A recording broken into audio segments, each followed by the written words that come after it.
Selamat pagi semuanya. Assalamualaikum warahmatullahi wabarakatuh. Di sini perkenalkan saya Biar Elsa Abidaya sebagai Chief of Eksekutif dari PT Dasa Windu Agung. Di sini kita akan membahas mengenai laporan keuangan dari PT Dasa Windu Agung. Sebelumnya saya akan memperkenalkan dahulu profil dari PT Dasa Windu Agung. Nah, PT Dasa Windu Agung ini merupakan salah satu perusahaan yang bergerak di bidang manufaktur dan komponen otomotif. PT ini juga merupakan supplier untuk perusahaan PT Astra Daihatsu Motor, PT General Motor Indonesia, dan PT Toyota Motor Manufaktur dan lain sebagainya. Nah, PT Dasa Windu Agung ini berlokasi di Bekasi dan didirikan pada tahun 1978. PT ini mengembangkan, memproduksi, dan mengirim komponen otomotif yang dapat memenuhi standar mutu internasional atau spesifikasi mutu yang internasional pula, sehingga membutuhkan suatu perhitungan untuk menghitung harga pokok dari suatu produk. Seluruh proses produksinya ini melalui serangkaian tahapan proses yang dilakukan secara urut. Seluruh biaya yang terkait dengan proses produksi ini dibebankan kepada produk dalam perhitungan harga pokok produksi.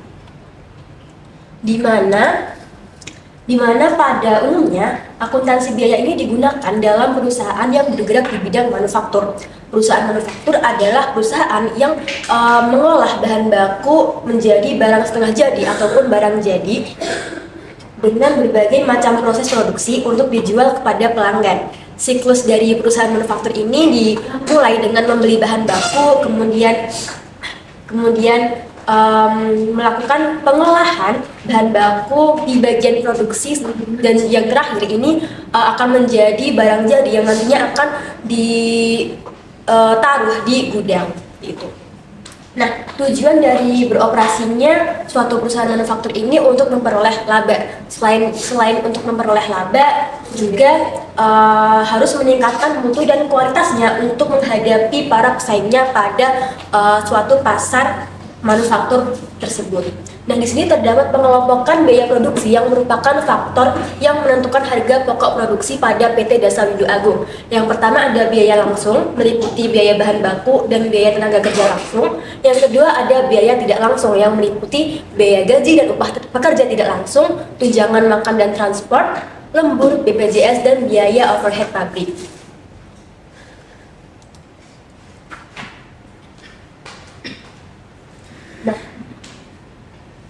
Dari unsur-unsur tersebut yang telah saya sampaikan di slide sebelumnya, biaya produksi tersebut pada PT Dasa Windu Agung, maka PT ini memperhitungkan harga pokok produk dengan menggunakan job order costing, di mana produk yang diproduksi ini berdasarkan dari permintaan pelanggan dan spesifikasinya ini sesuai dengan permintaan dari customer. Kemudian dalam pencatatannya ini menggunakan accrual basis dan dengan metode full costing dalam menghitung biaya produksinya. Nah, bisa kita lihat estimasi pemakaian material, yaitu biaya langsung bahan baku dan penolong. Di sini terdapat dua material, yaitu material utama dan material pembantu, di mana di sini sudah terdapat nama-nama materialnya dari non-velour sampai ke packaging tape, di mana jumlah pemakaian ini dikali dengan harga persatuan, sehingga total dari seluruhnya, yaitu seluruh dari material utama dan material pembantu ini sebesar 1.377.708.720 rupiah. Selanjutnya ada estimasi beban tenaga kerja langsung, di mana ini terdapat job atau posisi dari tenaga kerja langsung, dimulai dari cutting sampai ke packing. Ini nanti akan dikalikan dengan tenaga kerja langsung yang digunakan, dikali dengan pesanan yang dihasilkan dari setiap tenaga kerja langsungnya, kemudian dikali dengan biaya yang dibebankan per unit, sehingga semuanya ini ditambah totalnya senilai 1.060.677.000 rupiah. Selanjutnya ada estimasi perhitungan biaya tidak langsung termasuk dalam biaya overhead, di mana di sini tenaga kerja tidak langsungnya biaya gaji dan upahnya sebesar 114 juta rupiah. Ini dihitung sampai ke biaya reject in process atau biaya yang hilang dan rusak pada saat proses manufaktur. Di sini juga terdapat sambungan yang tadi, di mana dari total BOP-nya ini adalah penjumlahan antara tabel 3 tadi dan juga di tabel 4 ini. Jadi ini dijumlah sehingga menghasilkan 1.029.334.105 rupiah.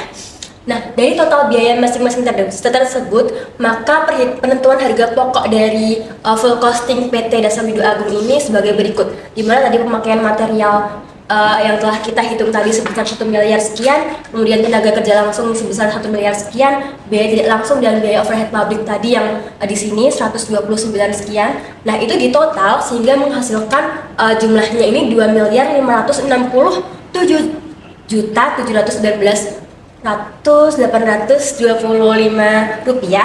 Nah, tadi kan disebutkan bahwa harga pokok produksi produk X itu sebesar 10.000 unit. Nah, jadi cost of good manufacture per produknya ini dibagi dengan 10.000 sehingga menghasilkan COGM per produknya adalah Rp256.772. Nah, penentuan harga jual produk pada PT Dasar Widu Agung ini ditetapkan berdasarkan kenaikan margin yang ditentukan kebijakan manajemen perusahaan.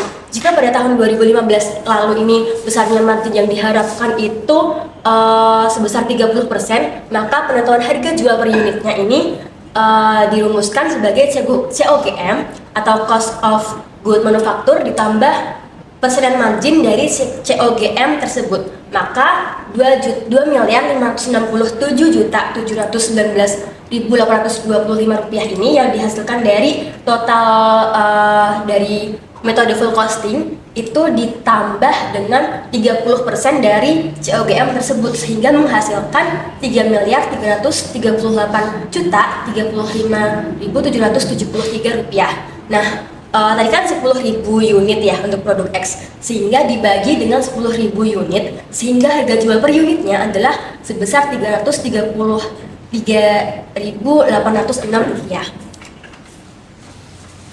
Nah, sehingga keputusan yang harus kita sebagai manajer lakukan itu yang pertama ada penentuan harga pokok produksi ini dihitung dengan menggabungkan seluruh elemen biaya produksi baik tetap maupun variabel yang akan memudahkan perusahaan dalam proses perhitungannya. Yang kedua, disarankan untuk menambah variabel-variabel dengan metode pembanding yang pengukurannya ini tuh lebih kompleks dalam menghitung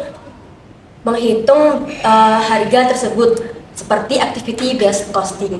Yang terakhir adalah penentuan harga jual. Ini juga memperhatikan faktor-faktor lain seperti harga pesaing, nilai pajak, tingkat inflasi atas barang, atau harga dari pesaing yang di pasar manufaktur tersebut dan lain sebagainya. Nah, mungkin cukup sekian pemaparan dari laporan keuangan yang dapat saya sampaikan. Mungkin dari rekan-rekan ada yang ingin bertanya, dipersilahkan. Terima kasih.